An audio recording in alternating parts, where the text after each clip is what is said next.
Funding for this program is provided by Annenberg CPB to advance excellent teaching.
Kepler's three laws describe the motions of the planets, but they don't explain them. Isaac Newton's explanation of those laws was the culmination of the scientific revolution. It's known as the solution to the Kepler problem. Let me remind you again briefly of the story we've heard so many times. In 1543, Copernicus wrote his little book. A generation later, Kepler discovered his three laws.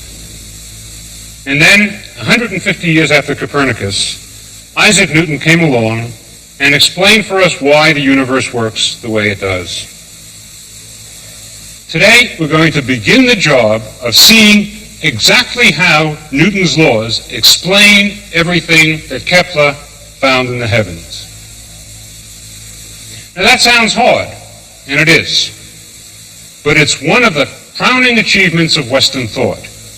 It's a part of your cultural heritage in the same sense as Shakespeare's plays, or Beethoven's symphonies, or the ceiling of the Sistine Chapel. And so I'd like you to learn this, not merely as a part of your vocational training for those of you who are going to be scientists, but as a part of your education as human beings. Now, what we're going to learn today differs from a play or a symphony or a painting in a fundamental way. A painting, for example, is the creation of a single person. If anyone else had painted the ceiling of the Sistine Chapel, it would have come out completely differently. But what we're going to learn today is a fact about the physical universe. If it had not been discovered by Newton, it would have been discovered by somebody else. And so there's no need for us to do it in exactly the same way that Newton did. We can use tricks that came along later, like vectors and energy, things that will make the word simpler. And that's what we'll do. But once it's done, then unlike a painting, it's something that will belong to you every bit as much as it originally belonged to Newton. It will be your very own to take with you forever. This is the job we've been preparing for ever since we started. And now it's time to get going. Isaac Newton guessed that the force of gravity gives rise to elliptical orbits. And he found the proof of that guess in worldly mathematics. Into Newton's mathematics went his inverse square law of gravity, as well as his second law of motion.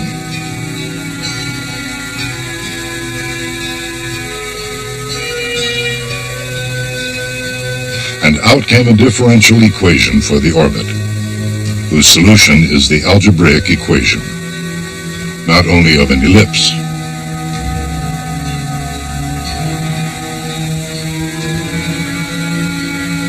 but of any conic section.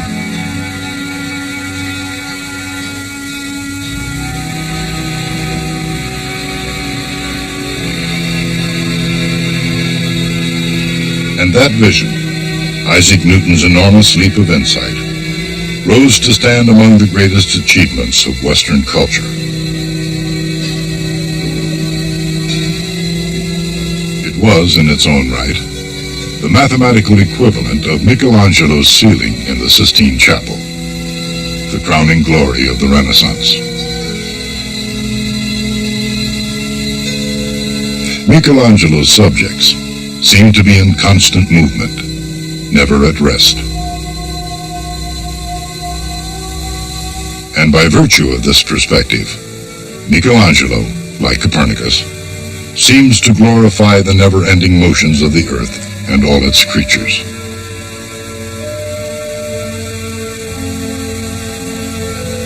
With such a brilliant perception, both the scientist and the artist shared the uncommon worldview of the greatest playwright in history.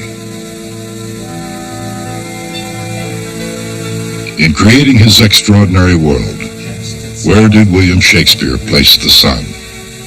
But soft, what light through yonder window breaks? It is the east, and Juliet is the sun. Arise, fair sun, and kill the envious moon. Shakespeare lived in the days of Galileo and Kepler. And just as surely as they did, he worked under the influence of the heavens and often used celestial references. Her eye discourses, I will answer it. I am too bold. 'Tis not to me she speaks. Two of the fairest stars in all the heaven, having some business, do entreat her eyes to twinkle in their spheres till they return. What if her eyes were there, they in her head? The brightness of her cheek would shame those stars, as daylight doth a lamp. Her eye in heaven would... Of course, Shakespeare wasn't the only creative genius to make a powerful connection between the arts and the sciences. Finding his inspiration to compose Ode to Joy in the Stars, Ludwig van Beethoven sang the praises of the heavenly firmament.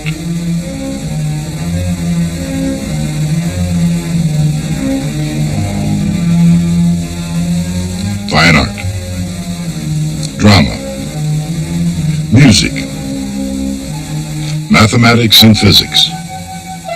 Each is a brilliant gem of Western culture.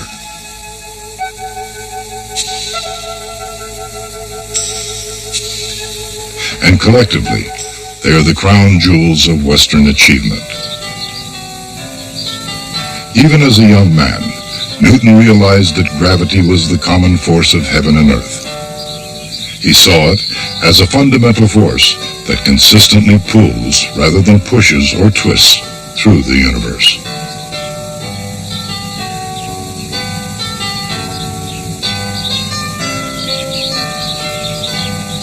Years later, with that in mind, Isaac Newton fully appreciated the meaning of Kepler's laws of planetary motion.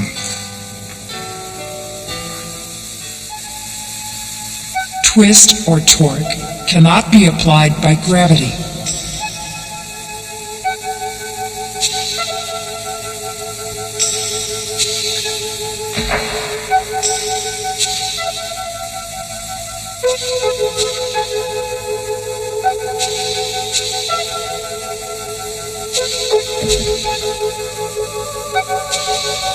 Zero torque, together with Newton's second law, leads to a differential equation ready to be integrated.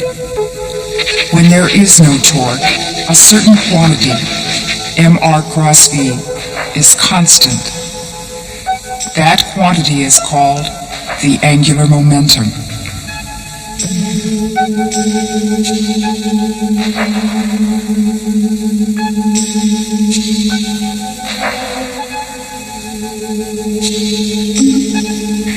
A planet orbiting with constant angular momentum stays in a single plane. Its orbital speed varies in a precisely determined way. The area swept out by its radius vector changes at a constant rate.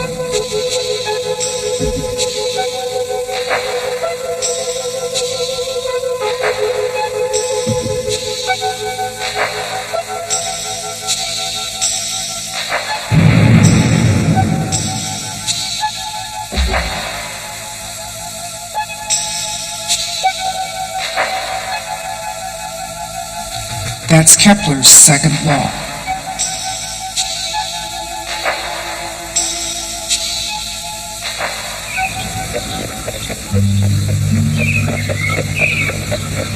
When Johannes Kepler ruled toward his second law, the art of astrology and the science of astronomy were one and the same. And whichever it was called, the terms were interchangeable then. Kepler, like the typical mathematician of his day, used it as a means of producing income. But unlike the others, Kepler used astronomy as a vehicle to reach a mathematical truth that had been hidden within the heavens since the day of creation. At the same time, with his poetic interpretation of astronomy, Shakespeare searched for a universal equation that could explain the complex actions and complicated emotions of women and men.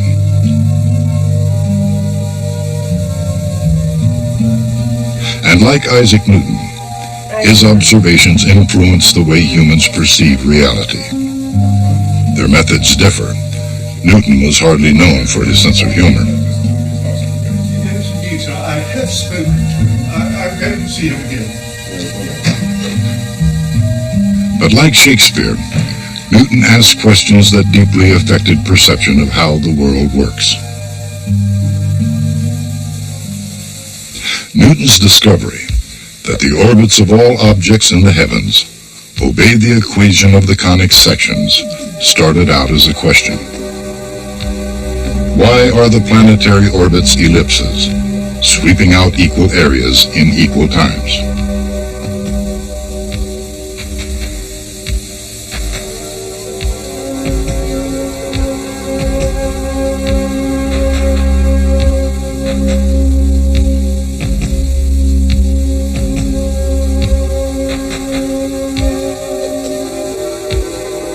The answer is most easily found in polar coordinates, where the rate of change of area is equal to 1/2 r squared d theta dt. In terms of angular momentum, the result is a differential equation obeyed by all objects moving under any central force, including planets moving in elliptical orbits under the force of Newton's universal law of gravity.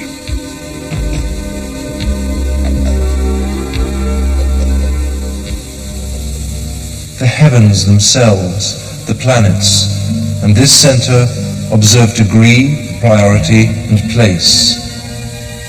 Insist your course, proportions. In Shakespeare's time, the Earth, influenced by disordered and wandering planets, was at the core of the solar system. Yet in Troilus and Cressida, did he not place Sol, the sun, at the center of his drama? Is the glorious planet Sol, in noble eminence enthroned and sphered amidst the other, whose medicinable eye corrects the ill aspects of planet's evil, and posts like the commandment of a king. Was William Shakespeare, in fact, a Copernican? Did he share the same worldview as Johannes Kepler? Like a tragic character of Elizabethan drama, Kepler traveled a path of cruel and ironic twists, seeing perfect harmony in the heavens, while experiencing total discord on Earth.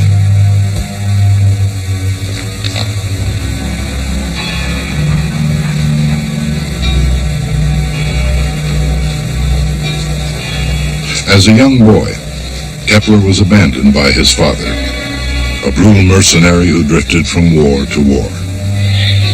Young Kepler was shipped off to a Protestant seminary in the German provinces. It was a strict and Spartan life, with endless hours of study and prayer. Kepler was a frail and sickly lad who had virtually no friends and was stubbornly independent. Kepler's mother was an eccentric in the extreme, obsessed with astrology and the occult. His aunt was burned at the stake. As his religious training progressed, he despaired about ever being saved and became increasingly guilty about his mother's fascination with the occult.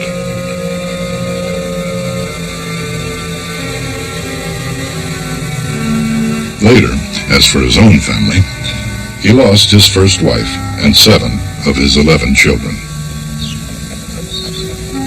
A wandering victim of the 30 Years' War, he carried his pain from city to city, seeking a port in the violent storm that followed him the last 12 years of his life. Of course, things could have been worse, and they soon were.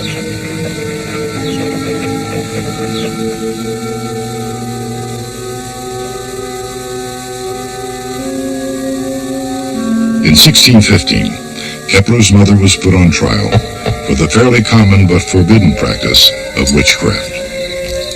Devastated by the news of his mother's arrest and trial, Kepler wrote, "It caused my heart to almost burst." Though he was finally making real progress in his life's work, he stood by his mother in one way or another for 6 long years. Because Kepler himself described her as a stubborn and quarrelsome gossip, Kepler's heartfelt concern for his mother seems a curious footnote. Other than a dutiful son's strength of character, was there another reason to owe the old woman so very much?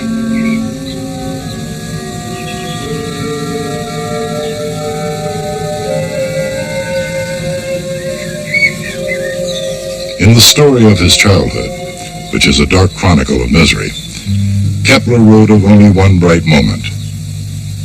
When he was 5 years old, curious and very impressionable, his mother took his hand and they strolled out into the night. They climbed to the top of a nearby hill, and together they saw a comet. While the reason behind his accomplishments must trail off in speculation, the accomplishments themselves remain indelible. While William Shakespeare probably would have overlooked the mathematics that reflect Kepler's third law, surely he would have found irony in the title of Kepler's work, The Harmony of the World. Despite his mother's ordeal, his loss of one child after another, his ongoing conflict between scientific fact and religious dogma, nothing could keep Johannes Kepler from completing The Harmony of the World. And yet, even though his mind was able to cross the most advanced frontiers of the world of mathematics, Kepler himself never fully realized the extent of its reach. On the final leg of his wandering, he almost came across the calculus, but that would be reached by Leibniz and Newton. By the same token, Kepler came close to the universal law of gravity, but that would be the destiny of Isaac Newton alone.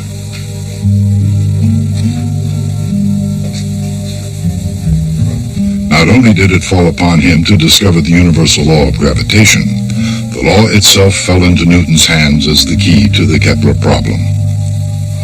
With his law of gravity, Isaac Newton unlocked the door Kepler had approached for a lifetime and stepped across the threshold into the secret of the skies.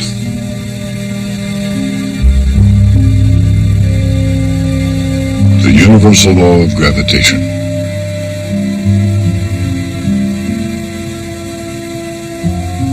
The second law of motion.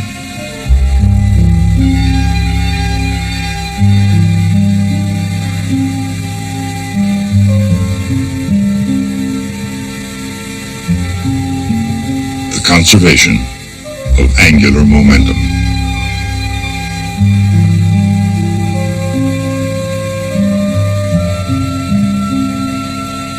Vectors cross together like Shakespeare's star-crossed lovers. In a combination as potent as Michelangelo's Hand of God.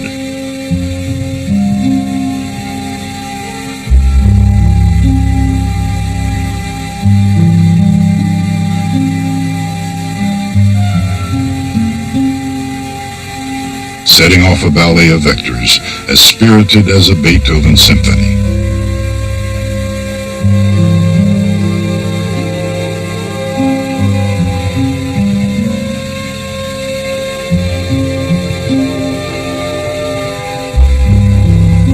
The equations of the heavens find their simplest expression in the elegant language of differential calculus. Integral to the grand design and constant in addition.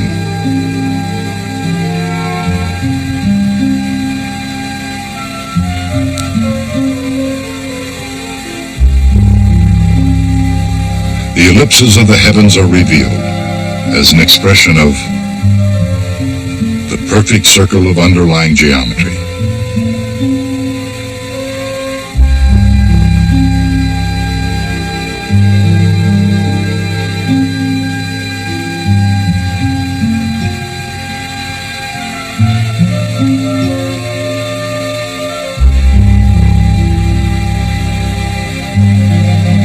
The product of these events, once order is exchanged, and mass allowed its play,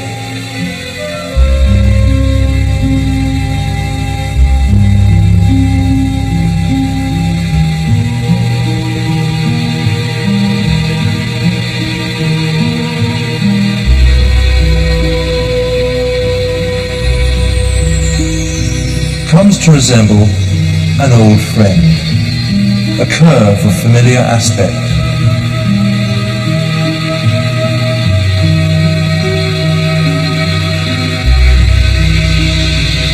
Ellipse, parabola, and hyperbola all find their arcs described on the celestial tapestry.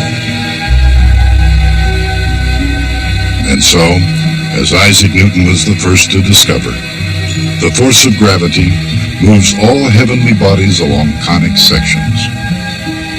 And since planets move in closed curves, their orbits are ellipses.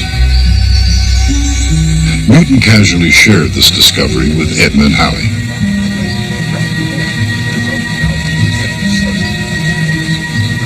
But Halley's reaction may have soon changed from pure joy to absolute horror.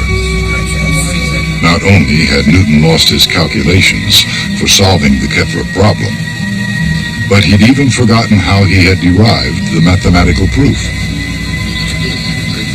However, urged on by Halley, Newton calmly started once again to solve perhaps the most complex problem in the scientific world. And this time, he went on to reveal the mathematical secret of the universe.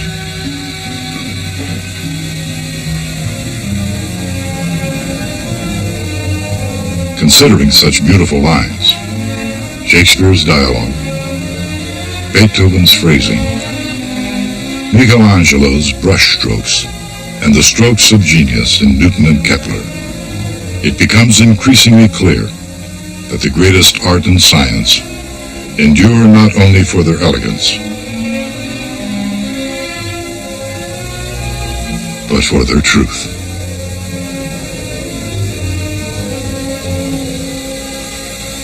Johannes Kepler lived at the same time as William Shakespeare, Queen Elizabeth I, Mary Queen of Scots, and of course, Galileo. So far as I know, no two of those people ever met each other, but Kepler and Galileo certainly knew about each other, and in fact they even exchanged a few letters. I'd like to read to you a little bit from those letters. The first one is written in 1597. Kepler had a copy of a book he had written sent to Galileo, and Galileo sent back his reply. He wrote, "Your book, my learned doctor, I received merely a few hours ago. I congratulate myself on having an associate in the study of truth. And truth, spelt with a capital T, meant to Galileo the Copernican system of the world. He had not yet admitted openly that he believed in it. In fact, later on in the letter he writes, so far, I have been frightened by the fate of Copernicus himself, our teacher, who, though he acquired immortal fame with some, is yet to an infinite multitude of others for such as the number of fools, an object of ridicule and derision. You remember that 40 years later, Galileo himself was put on trial for adopting the Copernican system. The second letter was written in 1610. Galileo had made his brilliant discoveries with the new telescope, written a book called The Starry Messenger, but the book was received with either indifference or hostility by the rest of the world. He had a copy sent to the great Kepler and waited with anxiety for his reply. Kepler replied with his characteristic generosity, and Galileo then wrote back to him, "I thank you because you are the first and nearly the only one who has shown complete faith in my assertions, not at all surprising, such as your nobility and the height of your genius." Kepler asked Galileo how he could get to see the heavens through a telescope of the quality of the one that Galileo had made. Galileo wrote back saying there was none available to him either. He wrote, "Indeed, mine is truly excellent, and it multiplies images more than 1,000 times. It is no longer mine. The most serene Grand Duke of Tuscany sought it from me, so that he might store it in his tribunal, and there, among more distinguished and costly things, preserve it in lasting memory." Every scientist today is familiar with the risks and hazards of working under government patronage. Kepler did personally meet Tycho Brahe, and that meeting changed the history of the world. These were bad times. In 1597, Tycho's patron, King Frederick, died, and he was succeeded by Christian IV, who couldn't stand the arrogant astronomer. And soon Tycho had to leave Denmark. He wound up in Prague as imperial mathematician to Rudolf II, where his job, of course, was to cast horoscopes. Meanwhile, back in Austria, Kepler, who was born a Protestant, was hounded out of the Catholic town of Graz. And so, on a date that's very easy to remember, the 1st of January 1600, he set out to join the great Tycho in Prague. And that's how the two of them met. Immediately they both realized that they couldn't stand each other, but neither one could get along without the other. Tycho needed Kepler's mathematical genius to organize his observations, and Kepler had to have Tycho's data to do the cosmology, which was his life's mission.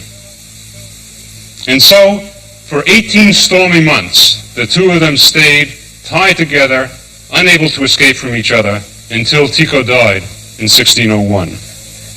And even then, Kepler was not able to turn all of his attention to the cosmology that he so badly wanted to do, because first he had the responsibility to produce this book. This book is called the Rudolphine Tables, after the Emperor Rudolf, who paid the bill. It's written by Johannes Kepler, published in 1627, and it is Kepler's publication of Tycho's data. Even if Kepler had never discovered his three laws, we would remember him today for this book, because this book made astronomy 100 times more precise than it had ever been before. We'll go on with our story next time.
Funding for this program is provided by Annenberg CPD. to advance excellent teaching. For information about this and other Annenberg CPB programs, call 1-800-LEARNER and visit us at